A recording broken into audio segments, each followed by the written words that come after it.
Hey everybody, welcome to the 4th episode of the ScruffyMovies podcast. I'm Zach Wallace. And I'm John Crocker. We realized during the last episode afterwards that we got done recording it that we didn't introduce ourselves or anything. We just got right into Star Wars because we were too excited about it. We completely forgot introductions. So happy that we could have an introduction this time. I think not only did we forget introductions, we actually forgot like the closing comments of don't forget to follow us and like us and do all the things. We forgot a lot of stuff because we got heated up about Star Wars. We forgot a lot of stuff. So this week we're going to be talking about the Marvel Cinematic Universe Phase 1. For everybody that doesn't know, that will be Iron Man, The Incredible Hulk, Iron Man 2, Thor, Captain America, and the first Avengers movie. We're big Marvel fans, and we really just wanted to keep the train rolling of stuff that we really love. So coming off of Star Wars, we figured we'd jump right to Marvel. And I guess we'll go ahead and hop on in. Crocker, if you want to take it away like you normally do. Sure thing. So starting out with a question like we typically do, out of these 6 movies, can you pick a favorite? Yes, 100% the Avengers. The Avengers? Easily. It's a close tie for me between the first Iron Man and the Avengers. Yeah, I have very unique memories for both, but that Avengers, I mean, that was just it was like a culmination of something I had never, as a movie fan, I've never seen before. Yeah, there were obviously all of the setup with all of the other movies, and actually bringing them together and to just immediately go directly back to Star Wars. So this we made it a while. Yeah, we did. A whole 2 minutes. 2 minutes? So to me, the Avengers, when they actually brought everyone together and had an excellent movie, that was a perfect example of how you tell that many stories but still make an awesome movie out of it. And I feel like a lot of franchises out there, in particular Star Wars, because it's fresh on the brain, I almost feel like they're trying to tell too many stories and they end up cutting more than they should, not developing the arcs in the appropriate ways, or at least not that us as fans would like. But boy, the first Avengers movie, that's how you do it. Yeah. And not only is it how you bring everyone together, but that's how you do a New York City fight scene. Yeah, oh my, I still do it really. I just haven't got a new TV in a while. Every time I would get a new TV to test the quality of the TV, I would watch the fight scene in Avengers. That's the first thing I would do. I would hook up my PlayStation, pop in my Avengers Blu-ray, watch the fight scene, and I'd be like, ooh, this is a good quality TV. It's a good baseline. look at that fight scene. Definitely a good baseline. And, and to me, I think of Transformers and other movies where they have big, giant downtown fight scenes, and no one, in my opinion, has done it as well as the first Avengers movie. I mean, that was the culmination of everything we'd been waiting on for. How many years did it take before we went from Iron Man 1 to Avengers? 4 years. Iron Man came out in 2008. Avengers came out in 2012. So that was 4 years worth of build-up, and I mean, it just hit the nail on the head. It was everything we wanted it to be. Yeah, and that was going into it, because, that was, defying. Studios now are like, we need a cinematic universe. We need a cinematic universe. We need a cinematic universe because of how well Marvel did it. And so, when they were like, Avengers is coming out, Iron Man, all these people that have been in before it are going to be in it, I was like, how are they going to even pull that off? What, 6 characters? How are they going to do that? And Marvel's bought so much trust with these movies that now, when Infinity War was coming out this year, and it has 30-something main characters, and I didn't even cross. Avengers had 6 or 7 maybe, and I was like, how are they gonna manage that?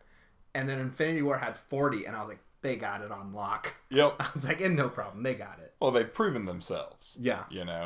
And they do a great job with the individual movies as well.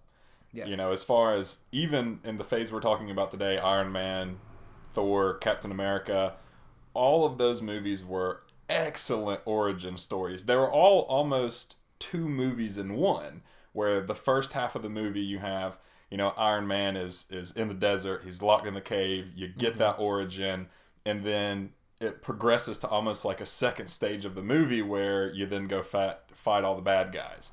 Yeah. Same thing with Thor. It was building up of Asgard and who Loki is and who Odin is and their relationships with one another. And then it's, let's also save Earth. It was just very, very well executed. And I'm a sucker for origin stories. with anytime I hear about like the X-Men movies that have come out over the previous years that were telling more origin type of stories. Yeah, I know you're not about to say X-Men Origins. No. Not the Wolverine one, man. Everything but that. Is that the one with bad Deadpool? Yes. That is the one with bad Deadpool. Bad Deadpool. That's how we can distinguish it. Yes. But they're just so excellent. And as we've talked about before, one thing that I really get into is the universe building and the character building and a lot of the backstories. And the more and more you go back and you watch these movies, the more little nuggets you can pick up on from watching Iron Man's suit progress through all of the different movies and all the different iterations of that suit, or Thor's armor, which I guess in theory probably shouldn't change too much but actually does, and I just love seeing all that come together and the relationships they build and the stories they tell. Yeah, Captain America too. I mean, his suits every time, it's the things that change the most are Iron Man suits, Captain America suits, and Black Widow's hair. Right. Are the three things that change every movie. Yep. Every movie it's updated. And Agent Phil. Yeah, Agent Coulson. Agent Coulson got a little shout out in Captain America too when he first meets Captain America and he says, "Oh, I had some input when we redesigned your suit," know, and it sort of sets it up. Yeah. I like that. And he had the original shield that was not the round shield in the beginning part of that movie as well, talking about tools. Yeah, and I love just the way, like, I guess diving into more of like Captain America's story, like the way they played it all out, especially when they were like, it's going to be set in the 1940s, but then this is the movie that builds up the Avengers that's present day. I was like, how are they going to do that? And then I honestly think if they would have had it maybe like in the 40s or something for like 20 minutes and then jump to present day, it wouldn't have been near as good as it was. Yeah, I mean, the whole movie, other than the very beginning and the very, very end, is set in like 1945. Yeah. And as you're watching the movie, again, they kind of tell two stories. You have scrawny Captain America and then sort of post-transfusion or whatever you want to call it. And it's just really impressive to see how they can take that, tell the story that still builds up to something that's happening in present day. I mean, it's mind-blowing. And I remember like the end credit scene of Captain America was basically like a minute-long teaser for the Avengers or something. And so I saw Captain America in theaters, and we waited because we had been trained by that point to wait. And so they showed that, and we just like lost our minds. We were like, oh my God. Which cutscene was at the end of Captain America? Which one was that? It was literally just like a teaser for the Avengers. It was like a 1-minute trailer for the Avengers. Okay. I know exactly what you're talking about. That was like the end credit scene. It was like the Avengers coming summer 2012. Yeah, and it was actually like a sliced and spliced little trailer. It was like a minute-long trailer. It started out with Captain America in the gym, like punching a bag, and Nick Fury walks in. Right. Yeah, he knocks the bag off the hangers. Yeah. Trying to get me back in the world, trying to save it. I've watched that trailer a few times. I could take you like line for line through a lot of these movies. God, Captain America was a great movie. I loved Red Skull. I thought he was awesome, and how they did the Nazi conversion to Hydra, which in a lot of the comics they replace a lot of the emblems, the Nazi emblems, with the Hydra octopus and all of that.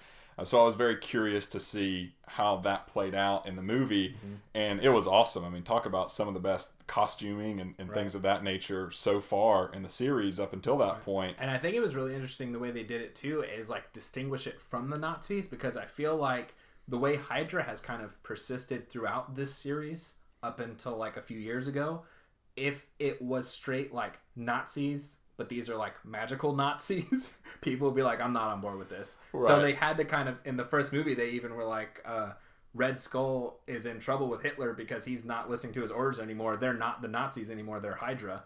And I was like, good. Thank you. Yeah, they were like the special equipment branch of Nazi Germany and broke off to become Hydra. Although I would be super interested to see a movie where the Avengers are like, hang on, we gotta go fight the magical Nazis.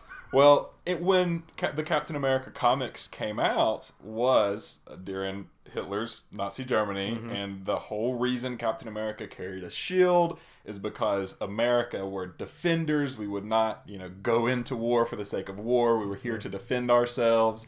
And at the time when the comics came out, it was a perfect fit. It spoke to everything that was happening in the world at that time. And it's awesome to see how they just sort of roll that into the bigger story. Right. You know? Yeah. I really like that. I love the setup of a lot of characters that have ended up paying off like dividends that I did not think they were going to pay off. Agent Carter came back in a couple movies, and she got her own TV series. Bucky is now one of the main characters. Yep. Which when I was watching Captain America, after Bucky fell off that train, if you would have gone, everyone's gonna love him, he's gonna be one of the main characters in one of the biggest movies of all time, I'd be like, yeah, okay, right? Bucky Barnes, no way. Bucky Barnes. So remind me again, who's Agent Carter?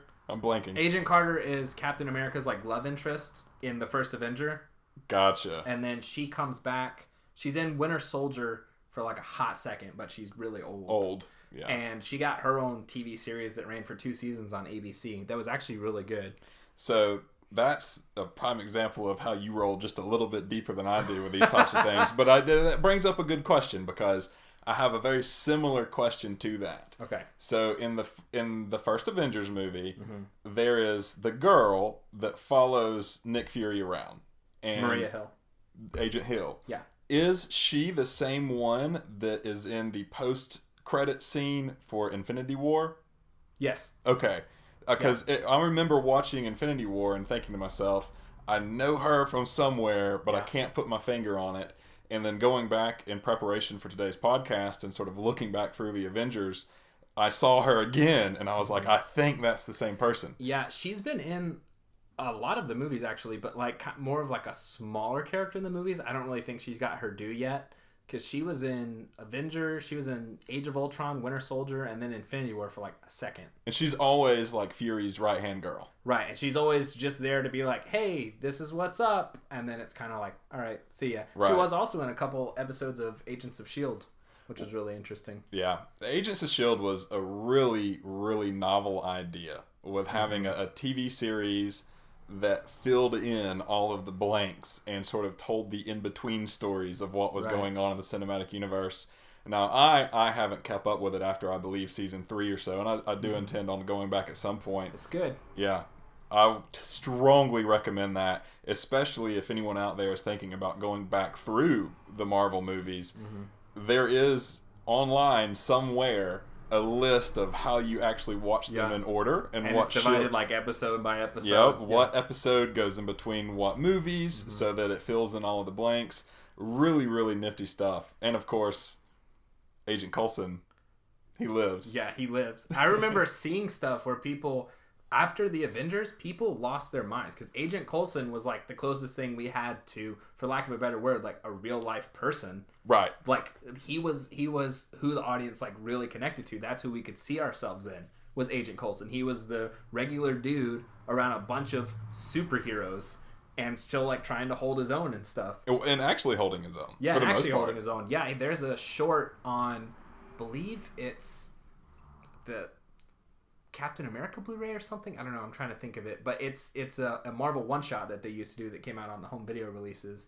It's called A Funny Thing Happened on the Way to Thor's Hammer, and it shows Coulson in between Iron Man 2 when he leaves Iron Man and when he arrives in the desert, seeing like Thor's hammer, and it's just him like at a gas station pumping gas, and these people come in and start to rob it, and he takes them down with like a pack of donuts and like all this. Like it's just like a 5-minute thing, but it's really cool, and it shows how awesome he really is.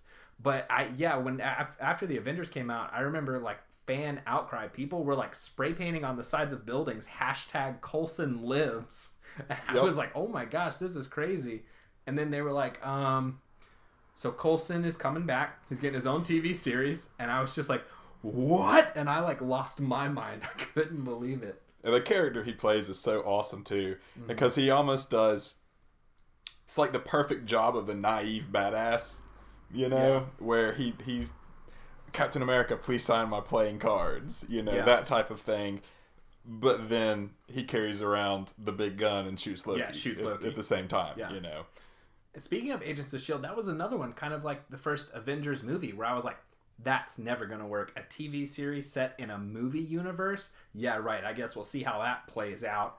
And now there's Agents of S.H.I.E.L.D., Cloak and Dagger, Daredevil, Jessica Jones, Luke Cage, Iron Fist, The Defenders, Runaways. Yep. There's Inhumans, but I don't really want to mention that one. And for the most part, they're all great.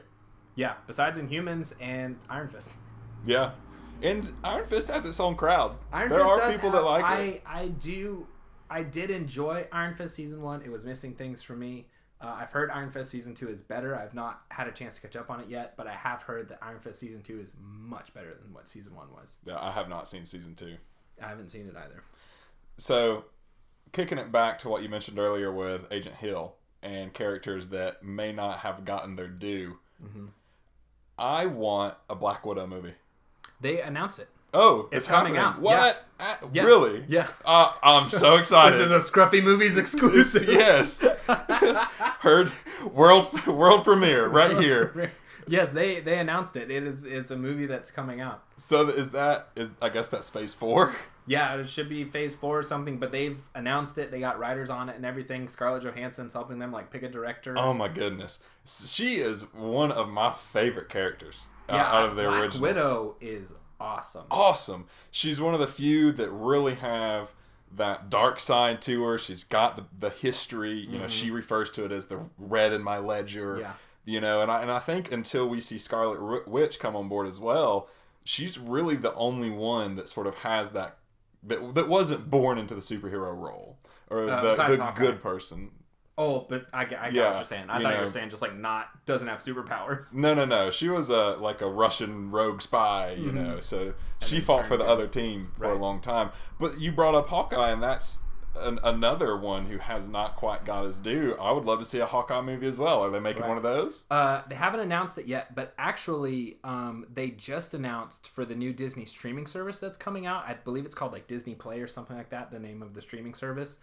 They're looking at just content, and they just announced, set in the cinematic universe, limited series for Loki and Scarlet Witch, played by Tom Hiddleston and Elizabeth Olsen. That's awesome. And they said, so these are our first two. These are the launch, I guess. But all other heroes and stuff, people that haven't really gotten their due, that we don't see people really it making a lot of box office money or something, this is where they'll thrive. So I'm assuming Hawkeye will probably get one. Winter Soldier, Falcon, everybody's gonna have a limited series. That would be awesome. I really felt in the Avengers when Loki immediately turns him bad, and he's pretty much a bad guy for most of the movie. I was like, man, I've been waiting to see Hawkeye really shine, and we've talked about this in a previous podcast. How I love heroes that can hit their target. What was the guy's name from Daredevil? Bullseye. He was one of my favorite characters in a movie that most people hate, but I love again, no real superpowers to speak of, but you can hit your target anytime you want to hit your target. I love that. I wanted to see him shine. And he had a few good scenes where he takes down a ton of people, and especially in the big battle at the end, he's, kicking everybody's butt. But I want to see the light shined on Hawkeye a little bit more, because I feel like he has not quite gotten his due either. Yeah, and it's kind of an in-joke between me and my friends, because my one friend Hayden is super into Hawkeye. That's his dude is Hawkeye. But we all joke around that oh yeah, Hawkeye's dead, nobody cares, he's just this guy that shows up. But Hawkeye actually, I think, has started to get his due a little bit more in the other movies, Age of Ultron and Civil War and stuff. Because I agree, he was in Thor for literally one scene where you couldn't see him. It was raining, it was dark. Yeah, and he was the eyes on the situation. Right. And that was it. That was it. And then he was in the Avengers, turned evil, was with Loki the whole time. So I agree with you. I think that he still has a lot of story to tell, and I'm interested to see how they're going to bring him into Avengers 4. And also, just a little fact for you, I don't know if you know this or not, Bullseye is rumored to be the villain of Daredevil Season 3. What? He's going to be the main dude he fights. Oh my goodness. I'm going to have to get caught up on that too. It's out of Phase 1, but we're still talking about Marvel, so it counts. Yeah, hey, it's what we did for Star Wars. It counts. All in the conversation.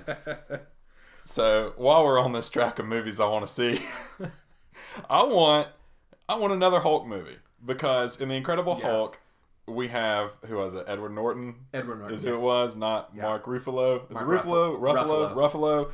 So, we have the wrong Hulk in Hulk's only standalone movie. Right. Now, we have Ragnarok as well, which might as well be a Hulk and Thor movie. Right, and I love that movie. I love it too, but that is a Hulk movie. I want to see a Mark Ruffalo Hulk movie. I want character building, more of a background, more in-depth story. And as far as I'm concerned, I would be okay if we threw away the Incredible Hulk movie with Edward Norton and just replaced it with the one that it should have been with Ruffalo. Right. Well, see, now we can't. Obviously. Because they brought... I mean, even if, Hulk has been... The Incredible Hulk movie has been very disconnected from the rest of the Marvel Cinematic Universe. It really has. Except for, starting with Civil War and now Infinity War, Thunderbolt Ross comes back. And it's William Hurt who played him in Incredible Hulk and then Civil War and Infinity War. So now they're starting to connect it more a little bit. But that Incredible Hulk, I enjoyed the Incredible Hulk movie. I did too. I think it's good. But yes, I agree with you. It is missing something, seeing Edward Norton and then going to the Avengers and seeing Mark Ruffalo.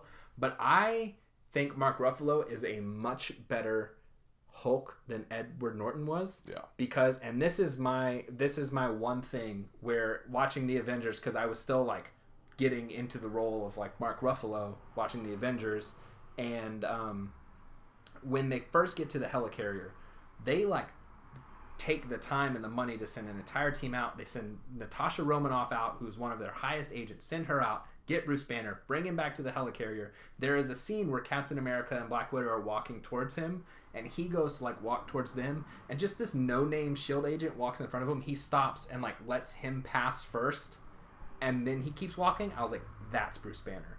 That's the Meek Mill, the weak-willed... I said Meek Mill, the rap artist. That's the weak-willed Bruce Banner, which is what I love, because in comparison to the Hulk, it's total polar opposites. Right. It's Dr. Jekyll, Mr. Hyde. Whereas I thought Edward Norton, and it's not necessarily the way he played the character. I think it's just Edward Norton, and I don't mean this to be a takedown of Edward Norton. Fantastic actor, but the roles he plays are usually kind of smarmy, I know more slimy than you guys. Right. And I think he does fantastic in those roles. So seeing him as the Hulk, but Bruce Banner, it was still a little bit you don't want to make me angry. I was well, yeah. I like it, but it's not the Bruce Banner I want to see. Yeah, my problem... I don't necessarily have problems with the Incredible Hulk, because it does still feel like it fits within the universe, but it feels like it was in the shadow of Iron Man. Because to me, the first Iron Man, the first movie that came out in the MCU, really set the bar high. Mm-hmm. And Hulk came out not very long after that. So Same year. Yeah, they were probably shot in tandem. A couple months. Yeah, a couple months later. Mm-hmm. And it was more of a gritty monster movie. Yeah. Which I liked. I loved that it was sort of a dark monster movie that was still taking place in this universe. And we didn't know any better at the time. We had no idea what was really coming down the line with the MCU. But I think what irritated me more with the Incredible Hulk, Edward Norton totally aside, take him out of the equation. When you have Hulk afraid of lightning, and he's actually physically fighting sound waves, and the glowy eyes and the emo haircut, I was just wasn't feeling it, man. It was you're taking it a little too far. And it was too far in a way that's hard for me to put into words. But when I watched them get the sonar guns out or whatever they were, and Hulk is physically fighting sound waves, and then 3 scenes later, the lightning bolt strikes and he freaks out, after having calmed himself down. I just didn't feel right. It didn't feel like it was the right Hulk almost. Right. And that's I first was introduced to the Hulk from the 2003 movie. Yes. With Ang Lee, where Eric Bana played the Hulk. And that movie is a mind trip. That movie is not for children. Right. That movie is weird and messed up and super strange. And so I remember watching that and being dude, Hulk sucks. This movie's terrible. And then so when the Incredible Hulk came out, I had seen Iron Man by that point and I loved it. And then when the Incredible Hulk was coming out, I was I don't know. I remember that other Hulk movie and I did not like it. And then I remember seeing online, somebody was oh my gosh, did you guys even notice this? When Thunderbolt Ross is taking out his cryogenic sample or something. It's out of a Stark Industries cryogen cooler, and I was like, "What?" I was like, "That's such a crazy Easter egg! No way!" It's just like, you're totally right. We had no idea what was coming. Oh, and they continue just to double down on that and double down on it. I mean, at this point, any movie you watch in the MCU, it's like Stark Industries is like Acme, in the Roadrunner. It's everywhere. Yeah. You can see it absolutely everywhere on any weapon, any tank, any armor. They all have Stark written on the side of them. And I remember even like when Robert Downey Jr. shows up at the end of Incredible Hulk. And he talks to Thunderbolt Ross. He's like, "I'm here to talk to you about the Avengers Initiative." I was like, "Whoa, that's crazy." And I remember like talking to my friend about it. I was like, "That's crazy." And he's like, "Yeah, he's like, it's really cool. They tied it into that end scene of Iron Man." And I was like, "What are you talking about? Like when he says, 'I am Iron Man'?" He's like, "No, after the credits." I was like, "What are you talking about? Scene after the credits?" And he's like, "Yeah, Nick Fury shows up. Samuel L. Jackson." I was like, "What?" I had not, as soon as the credits came on, I turned it off. I had no idea that scene existed until Incredible Hulk came out. And I went back and was like, "Oh my gosh." I've missed so much. Blew my mind. A 30-second scene holds so much weight. Little mind. And, what in the first phase, up until the Avengers, I always wanted Nick Fury to get his due. Now, he obviously plays a gigantic part, but up until then, he just had these little appearances, and he was in Iron Man, sort of in the main movie, not necessarily just the cutscenes at the end. And I remember thinking, I want to see more of this guy. So I'm glad they really let him play out in the Avengers. Yeah. And then, of course, elsewhere as well. I think we're going to get even more now with Captain Marvel. I think it's going to like actually show his origin, like how he became the Nick Fury that we know. So right, because she is, quote unquote, an old friend. An old friend, right. And it takes place in the 90s. He's two-eyed Nick Fury. And he even says in the Captain Marvel trailer, "I was about to hang this all up until I met you."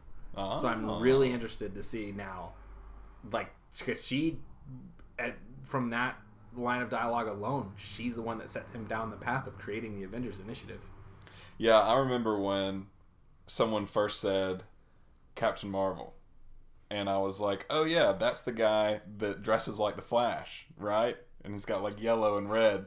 Shazam, the Shazam Captain Marvel? Yes, the Shazam Captain Marvel, which in my brain, I'm sitting here going, at the end of the Avengers Infinity Wars, when I first saw obviously the cutscene and the logo and all of that, and everybody was like, "Oh, it's Captain Marvel." And I was like, "No, it's not. Captain Marvel's got a lightning bolt on his chest. And it's a dude." And then one of my friends that was with me was like, "Brother, you're thinking about DC right now, and we're in a totally different universe." And I was like, now I feel like a dummy. Now I feel like a big dummy.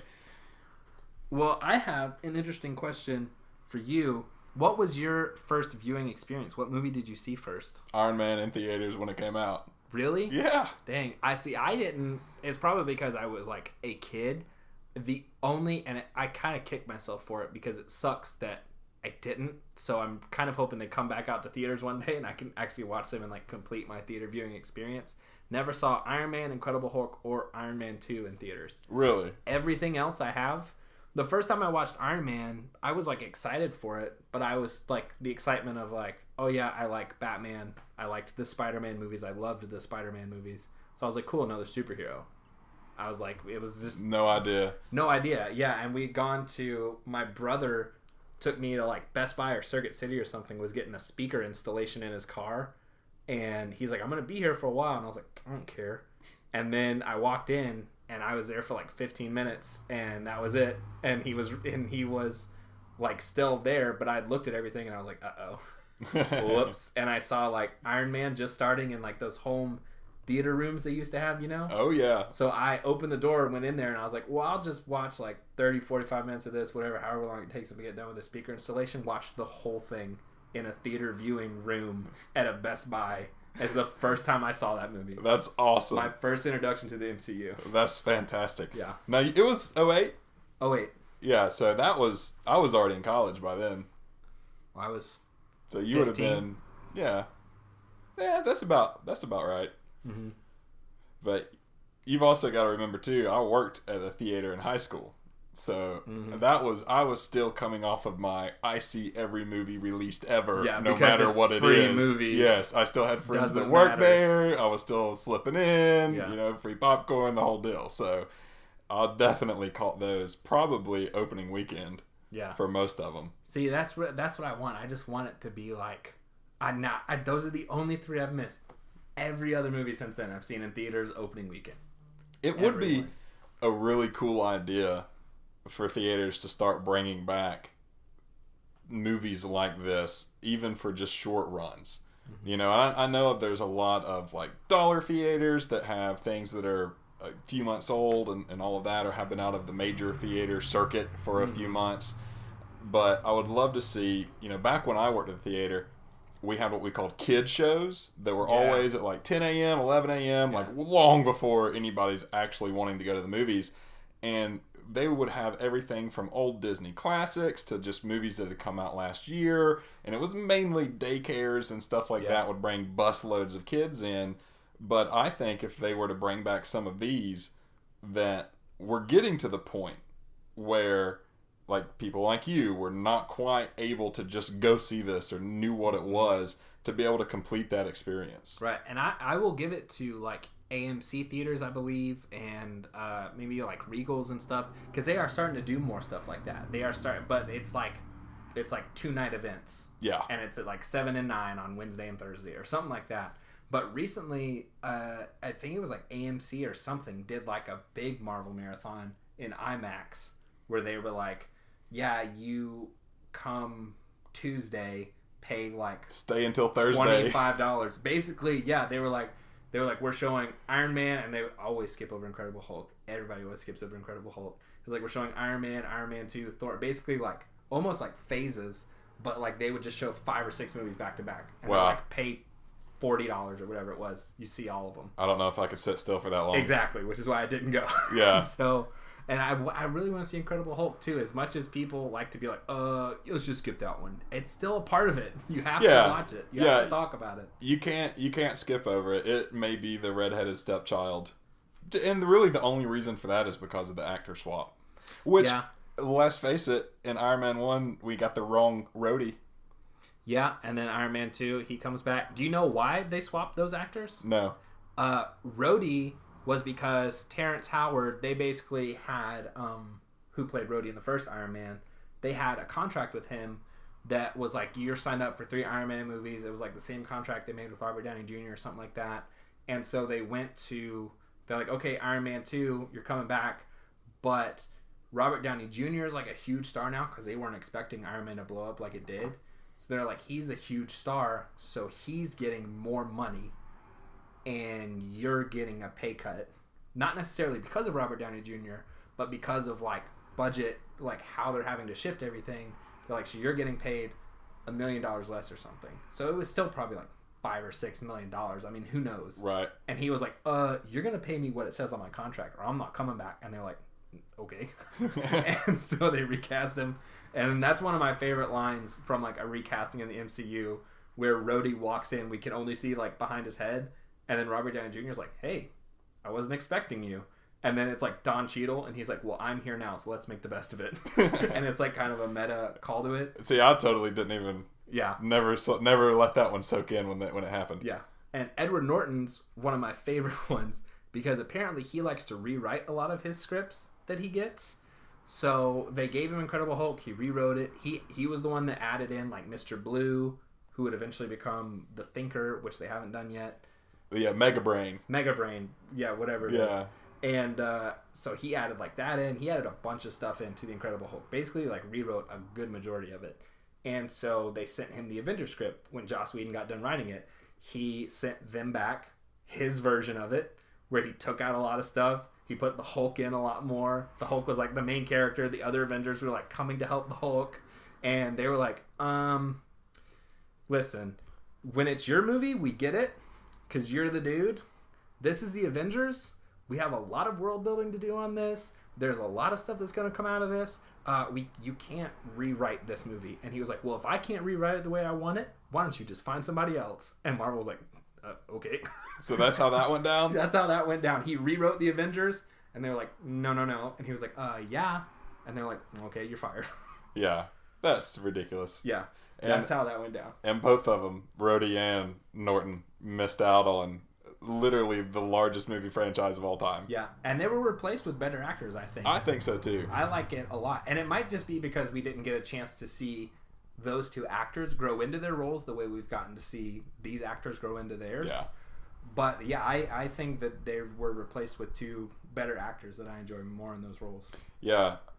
The new roadie, Don, how do you pronounce his last name? Don Cheadle. He's one of my favorites. Yeah, he's awesome. He's awesome. That was another one. Same as Bucky Barnes in Captain America. If you were like, Rhodey's going to be a huge part in Infinity War, I'd be like, yeah, right.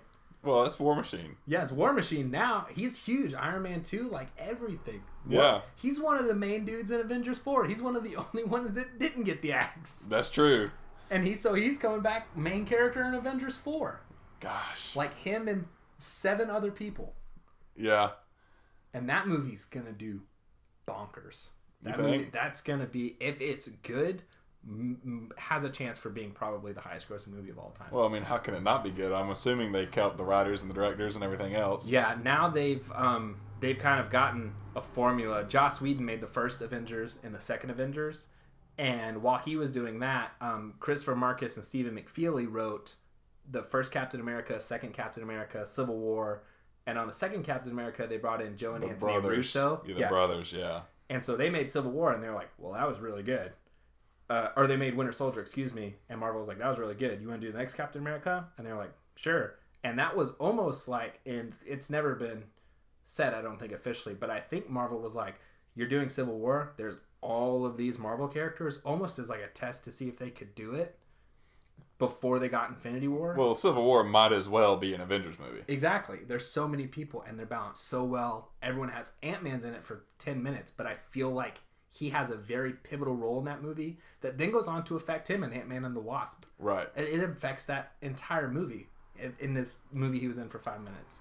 So I think that was almost like a, let's see if you can handle it. And then Civil War was amazing. And they're like, okay, you got Infinity War. Yeah, the continuity between all of these is just astounding. Yeah. And, I mean, everything, I remember, was it Iron Man 2 where he builds like the mini Hadron Collider in his garage where he's making new molecules? Yeah. And then he wedges Captain America's shield underneath it. Like, first time I saw that, blew my mind. Yeah. That they were actually going to be connecting them in such a way. And little did we know that. I know, yeah. It was like all these little things in Phase 1 where I was like, oh my gosh, no way. Yep. He found Thor's hammer? What? Like, none of this stuff. And now we're just like, I was actually talking to my friend about it, how crazy it is that we started with Iron Man, which is more or less a straightforward superhero movie. Right. It's an amazing straightforward superhero movie, but it's just like, hey, this is how he became a superhero. He fights a bad guy. I mean, like, that's basically what the movie was. Yeah. And now we've gotten to the point where Thor Ragnarok gets like a 97% or whatever it is on Rotten Tomatoes, makes all this money, and at the end of it, we see Hulk fight a zombie wolf on the Bifrost Bridge in Asgard. Nobody questions it. No. Nobody's like, I think we've gone a little too far. Like, we've literally gotten to a point from the Iron Man Incredible Hulk 2008 start to we can see Hulk fight a zombie wolf in space and nobody bats an eye at it. But I think this has a lot to do with, like we were talking about last week with Star Wars, with how the political statements people make and all of that in films sometime, and you'd brought up the one Marvel series that's on TV that's kind of that way. And I feel the same way about that I feel with Hulk fighting zombies off the Rainbow Bridge, is that Marvel has commanded enough respect that if that's what they want to do, they can do it. They've done such a good job. They've laid such a good base layer. They've never let us down. And if you wanna, if you've got a point to prove, or if you just want to get really crazy and off the wall, no one's really going to question it, because you deserve the right to be able to do that with one of your shows or one of your movies if you want to. And Marvel has literally gotten to the point that they could do anything they want and people are just going to sop it up. Yeah, I think it is so funny too, because every time Marvel would take a risk at first, I would be like, I don't know about that one, Marvel. This might be the start of your downtrend.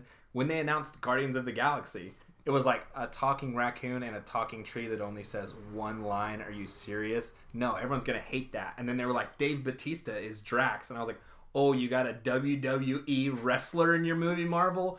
Dang, you guys are really like scraping the barrel here. And then, of course, Guardians of the Galaxy came out. Like my favorite movie in the MCU. Yeah. Dave Bautista is one of my favorite actors in the entire Marvel Cinematic Universe. And that was when really I think Marvel was like, oh, so we can just give them whatever. As long as it's good, they will eat it up. I mean, I remember thinking after watching Iron Man 2 for the first time that, okay, at the end of Iron Man 1, he kind of fought another big bad Iron Man. And at the end of Iron Man 2, he kind of fought like another big bad Iron Man. And I was like, all right, Marvel, get a little repetitive. Iron Man type weaponry. Right. Yeah. Still powered by an arc reactor, same technology, still tied into Stark's father and the big arc reactor and all that. And I remember thinking, okay, like you're pushing it. And then here we are. Yeah. With now, where it could literally be anything and everything. And we've gotten so much more since then. Yeah. And what I always thought during that first phase, and I think it was maybe because they didn't have all their characters back yet, they were kind of scraping the cinematic barrel of things that people hadn't seen yet. Now we're like Iron Man, Captain America. They're huge names. But when they first announced Iron Man and Captain America movies, people were like, oh, okay. Like, because it was kind of relative. Hulk was the big name out of phase 1. That's true. Hulk was the one people knew. Yeah. And so now they've gotten so many characters back. They can they can take their time, sit down, like figure it all out. I think that they still had like an overall grand scheme of things, but I think kind of studio pressures, it was still relatively unproven at the time what they were trying to do, was why we got like Iron Man, Hulk, Iron Man 2. Right. In the same phase. Whereas every other trilogy now has all been in like different phases. I strongly believe that the entire MCU is built upon the back of Iron Man. Oh, it 100% is. If Iron Man had failed, we wouldn't be having this conversation right now. Right. If Iron Man was a bad movie, done. Totally. Iron Man was it. Totally. Maybe Incredible Hulk would have come out, and that would have been the nail in the coffin. Because they were shooting them, simultaneously. Yeah. And that would have been it. But I'm so happy that it did so well. I mean, and again, Iron Man 1 may be my favorite. It is strongly in my top 5 movies of the MCU. Mm-hmm. Iron Man 1. Probably because it was the first one I saw, it sucked me in, it got me ready for everything else to come. Right. But also because it's an excellent origin story. It's a great freaking movie. Pepper Potts, awesome. Yeah. One of my favorite characters in the entire MCU. Yeah, Pepper Potts is my girl. The opening scene where she's talking to the news reporter, where she's like, oh, what do you do? Are you his assistant or something like that? And Pepper's like, yeah, well, sometimes I do take out the trash. Speaking of, anything else you need to grab? Yeah, or something. She does her dry cleaning because the girl had come home with Tony. This was long before Pepper and Tony were together. And she, I guess, over the night, she got her clothes dry cleaned, so she handed the clothes to her. And she was like, oh, are you some assistant? Sometimes I take out the trash. Is there anything else you need? Which, speaking of, in Iron Man 1, Tony Stark was like way more of a playboy.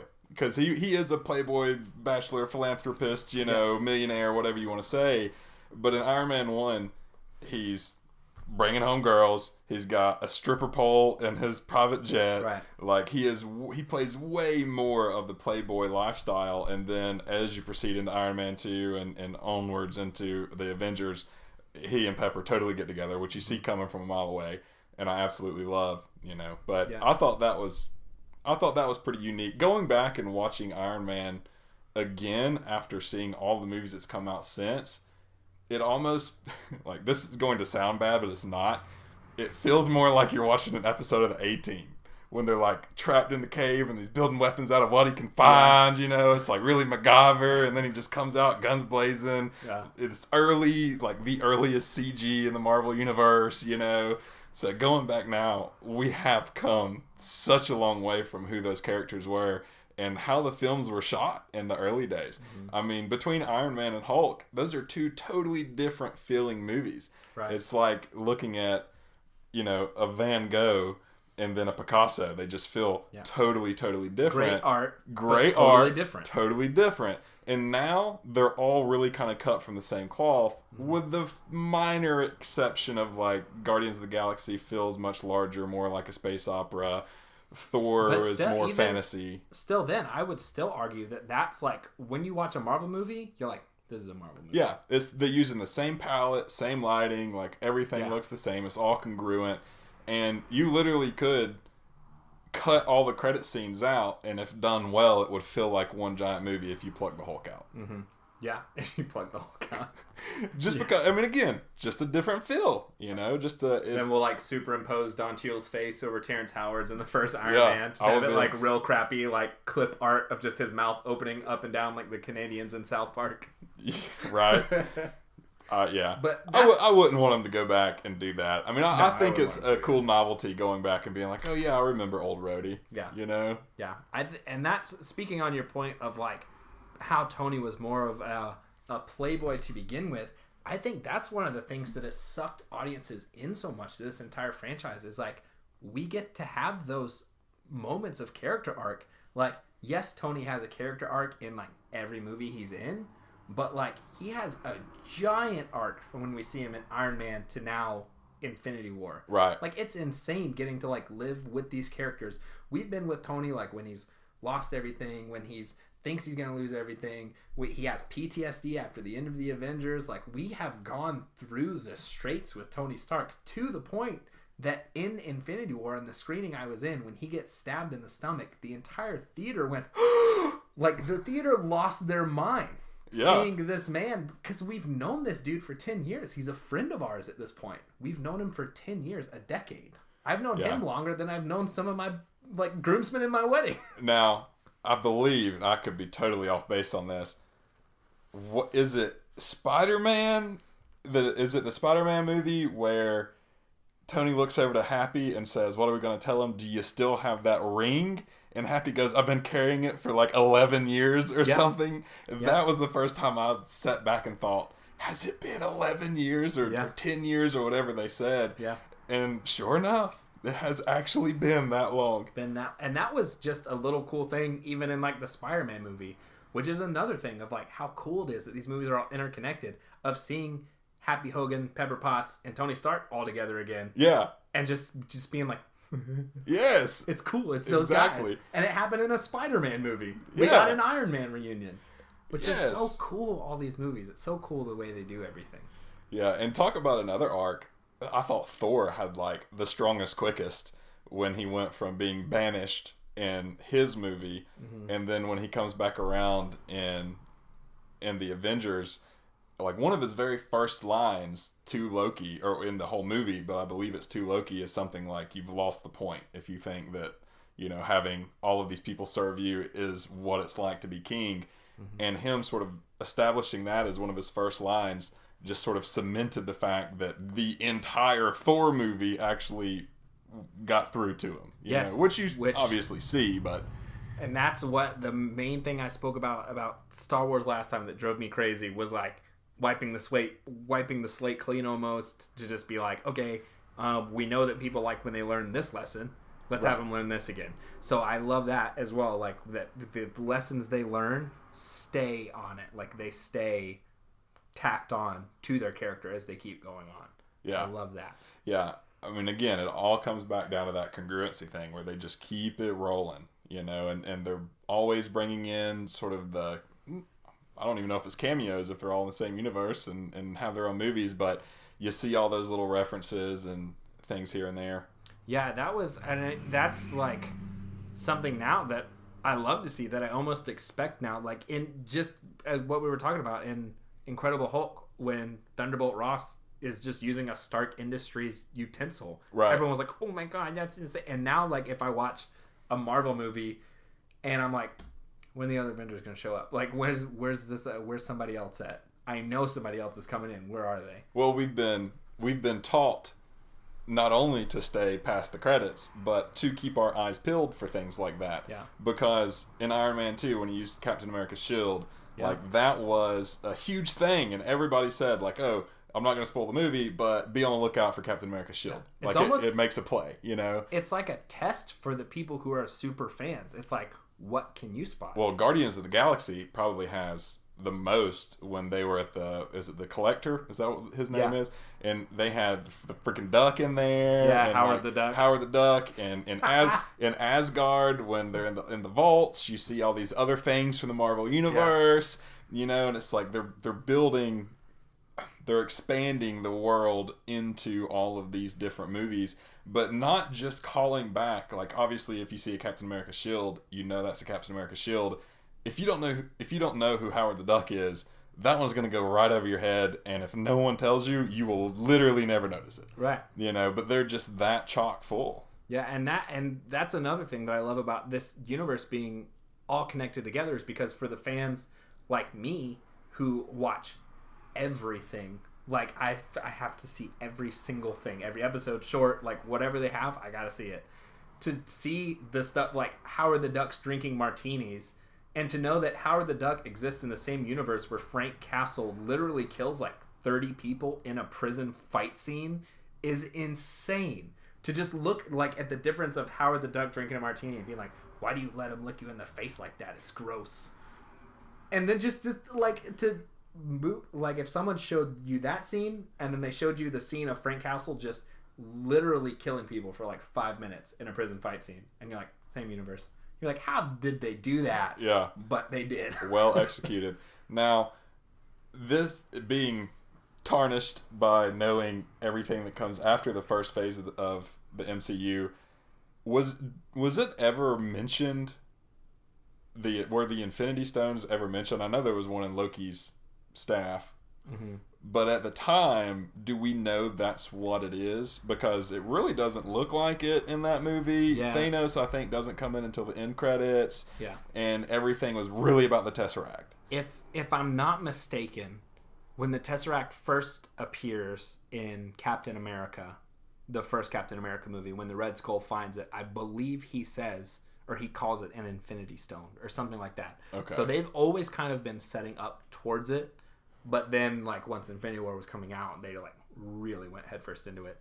But yeah, I think they set it up more and more and more, and that was another cool thing, to go through all the movies and try and figure out like where the next one was coming from, what the next one's gonna be. Yeah, well, I remember like in the middle of Phase 2, before I went to see any of those movies, I would be like, oh gosh, I gotta remind myself where all the stones are right now.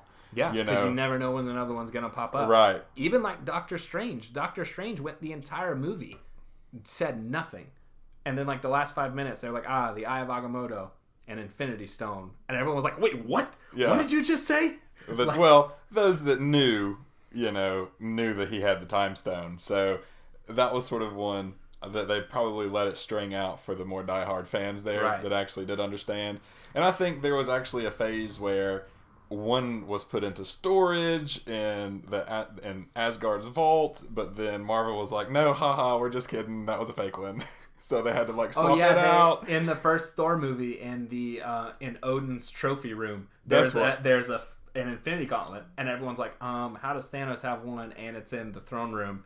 And then in Thor Ragnarok, Hela walks through and just pushes it over, and she goes, fake. Yes, that's exactly what it was. Marvel calls it out immediately. They were like, hey, listen, guys, we were still really new at the time.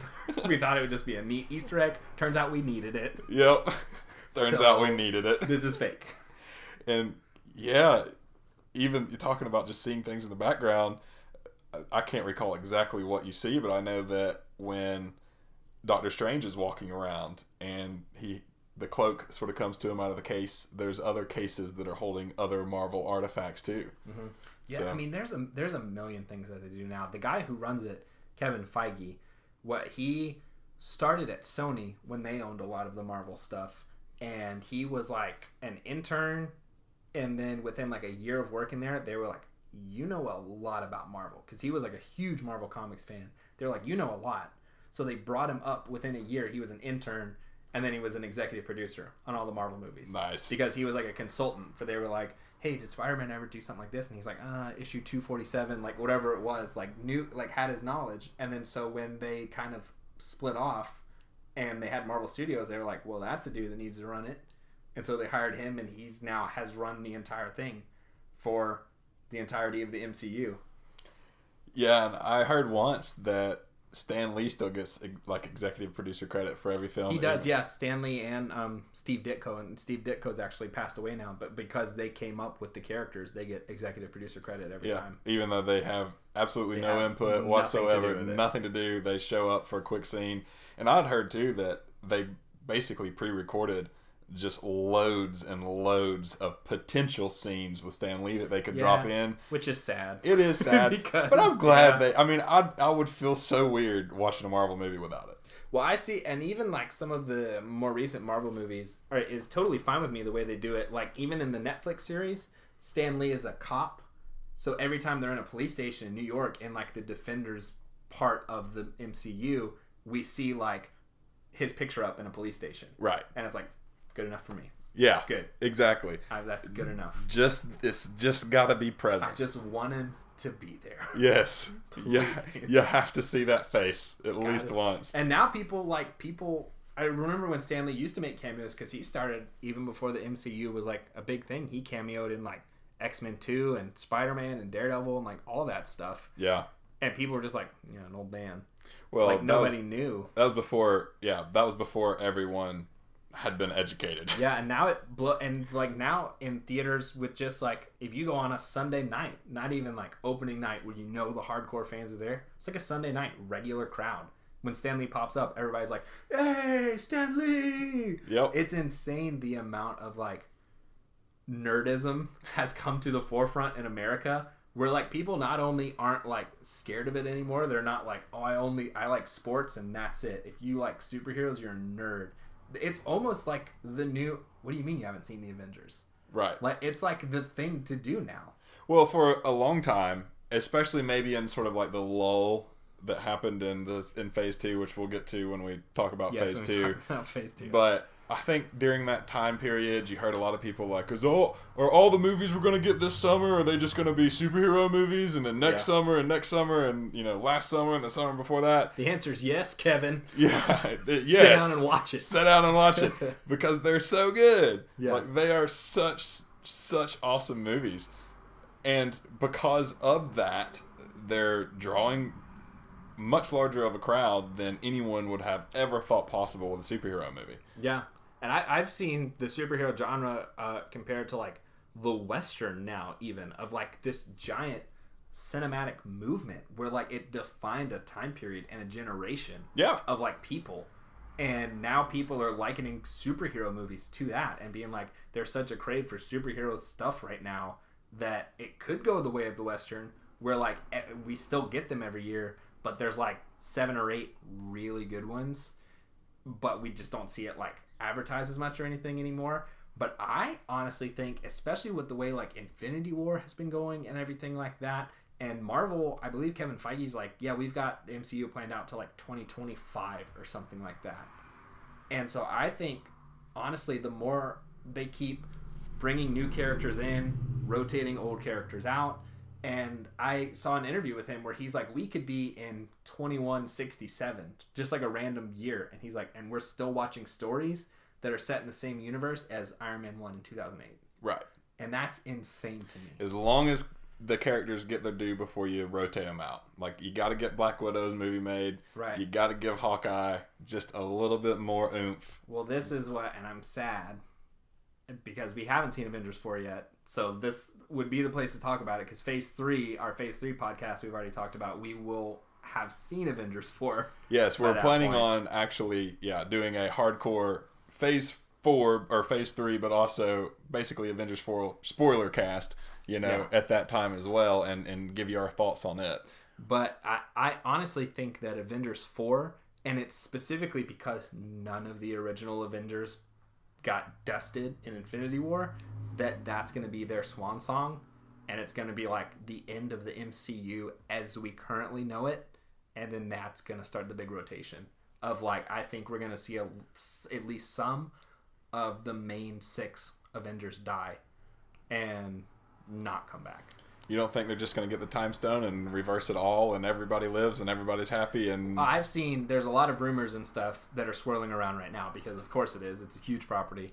One of the ones I've taken to, which seems very likely, is when people were dusted, they didn't die. They weren't like dead. Their souls were trapped in the Soul Stone, which is why we see tiny Gamora in that with Thanos. Is like once you're killed with the stone or like something to do with the stones, your soul is trapped in the Soul Stone. So what they're going to end up doing is creating like their own gauntlet, reversing what he did, which would unleash the Soul Stone. But in order to do that, and somebody brought it up because Vision and Captain America talk about it a lot in Infinity War, of Captain America saying like we don't trade lives, right? And somebody saying the emotional punch of Avengers 4 is going to be at least some of the original 6 are going to sacrifice their lives to get everyone out of that stone, and they'll be either trapped in it or just dead. Like they sacrifice their souls to get the souls out of the stone. See, I'm currently thinking, and this is sort of how it was explained to me that it happened in the comics, is probably the way that it would go down. And I could be totally incorrect about this. I have not gone back and read the comics.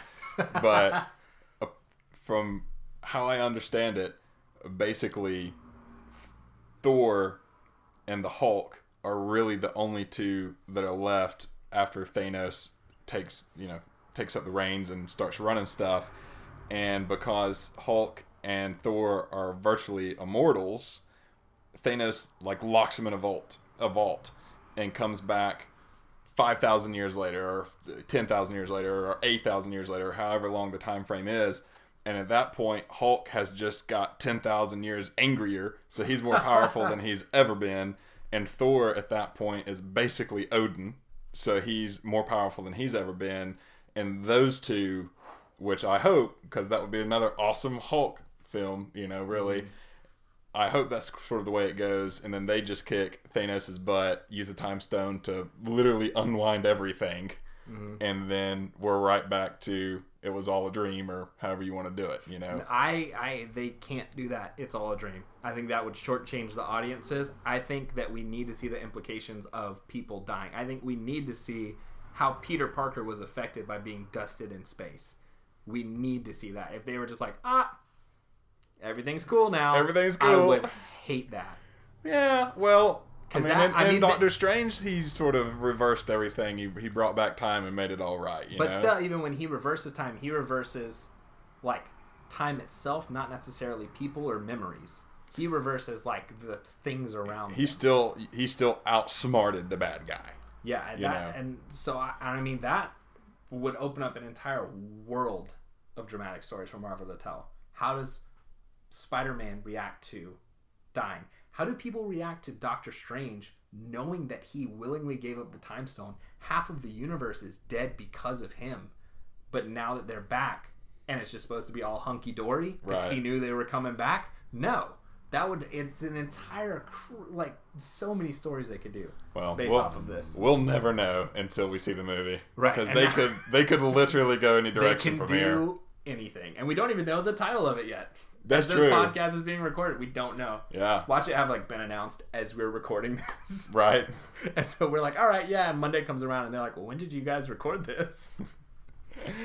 So, kicking it back to the first phase, is there anything we haven't touched on that you want to touch on? Is there any statements you want to make before we wrap up the episode of Phase 1? Not really like point specific, just a more broad overview. Love the MCU, love Phase 1. Really excited about how this all shook out with Marvel and everything, because I never would have expected this to begin with. And I'm just really excited. I sound like I'm about to cry. Does it sound like that to you? A little. I was like, and I love Marvel. Starting to tear up. I'm not about to cry, but as I was speaking, I was like, I sound like I'm about to cry right now. And I'm trying to give this like emotional thing, so it's really probably people listening are like, oh my God. But I love the way everything's kind of shaken out with Marvel so far, and they have me until the end of time, basically. Yep. Whatever they come out with, whatever they do, whatever stories they tell, whatever, I'm there. Yep.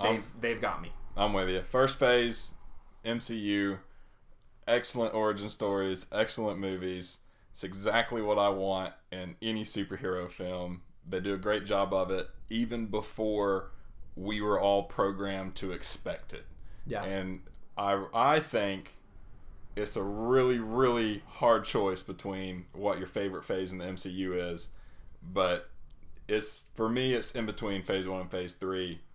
And I honestly don't know if I could pick. I mean, I rate Phase 1 that high. I think that they're all absolutely excellent movies. Even with The Incredible Hulk, you've got to watch it. It's a dark monster flick. Yeah. Captain America set in 1945-ish. Couple Iron Mans, an Asgardian god, and then they bring them all together to save the universe or save the world. It's absolutely fantastic. Literally, I'm not kidding around. World changing for Yes. Hollywood and like us living in the real world. The Avengers was world changing. Yes. Everybody's making cinematic universes now. Everybody. And as they should, but yet no one has been able to do it to the level of Marvel. No, not even close. They're trying to make a Transformers cinematic universe. Although I don't want to crap on that too much. Bumblebee actually looks pretty good. Yeah, I hope he's not a VW Beetle the whole movie. I'm pretty sure he's going to be. They're making it more like the 80s I cartoon. love me some V-dubs, but I'm pretty sure he's going to be. I think you might be right. We'll save that topic for another time. That's a totally different. This is like the first thing. We just completely jumped off topic. But thank you, everyone. Please remember to like, follow, subscribe. Follow us on Instagram at ScruffyMovies and Crocalicious. I just like to hear you say it. So thank you, everyone, for listening. Hope you enjoyed. Stick around next week. We'll be coming out with our first horror movie podcast. It'll be all about the Halloween series in preparation for the new Halloween that's coming out soon. And we will see you then. Bye.